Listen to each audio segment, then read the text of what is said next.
ముందుగా ఈరోజు మన భారతదేశంలోనే ఇప్పటి వరకు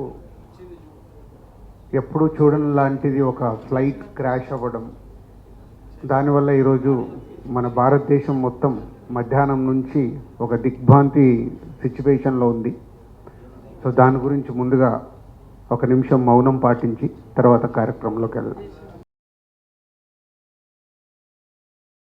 సో ఈరోజు యాక్చువల్గా ఈ ఈవెంట్, ఈ ప్రెస్ మీట్కి మంత్రివర్యులు కూడా రావాల్సింది ఉంది, పోతే ఆ ఇన్సిడెంట్ వల్ల సో ఈరోజు ఆ ప్రోగ్రామ్ని క్యాన్సిల్ చేసి సో మీడియా మిత్రుల ద్వారా సో 14th రోజు జరగబోతున్న ఈ Telangana Gaddar film awards 14 years తర్వాత ఈ రాష్ట్రం ప్రభుత్వం ఈ కార్యక్రమాన్ని పెట్టడం, దాన్ని విజయవంతం చేయాల్సిన రెస్పాన్సిబిలిటీ ఎఫ్డీసీతో పాటు ఫిలిం ఇండస్ట్రీ అండ్ మీడియా.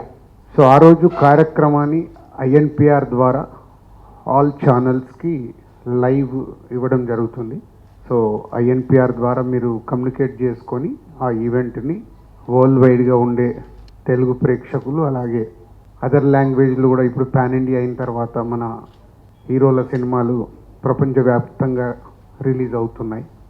కాబట్టి ఈ ఈవెంట్ అందరికీ రీచ్ అయ్యేలాగా మీ వంతుగా లైవ్ ప్రోగ్రామ్ని కండక్ట్ చేయాలని ఎఫ్డీసీ ద్వారా కూర్చున్నాం. 6 o'clock ఈవెంట్ షార్ప్గా స్టార్ట్ అవుతుంది.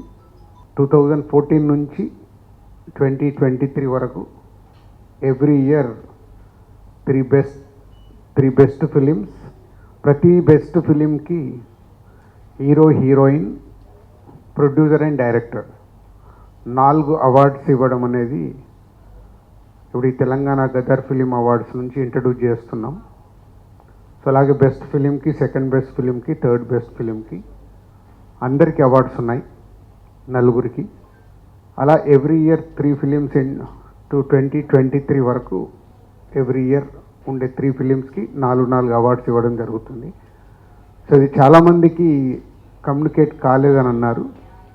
ఇది కూడా మీడియా మిత్రులు ఇది అందరికీ రీచ్ అయ్యేలాగా చేయాలని కోరుకుంటున్నాను. అలాగే 2024లో ఏవైతే అవార్డ్స్ అనౌన్స్ ఉన్నాయో అవన్నీ అందరికీ ఇన్విటేషన్స్ కూడా ఈరోజు రీచ్ అయ్యాయి. సో తెలుగు చలనచిత్రలో ఉండే అందరికీ ఎఫ్డీసీ చైర్మన్గా నా విన్నపం, అందరూ పార్టిసిపేషన్ చేసి 14 సంవత్సరాల తర్వాత జరుగుతున్న ఈవెంట్ని సక్సెస్ చేయాల్సిందిగా అందరినీ కోరుకుంటున్నాను. Thank you.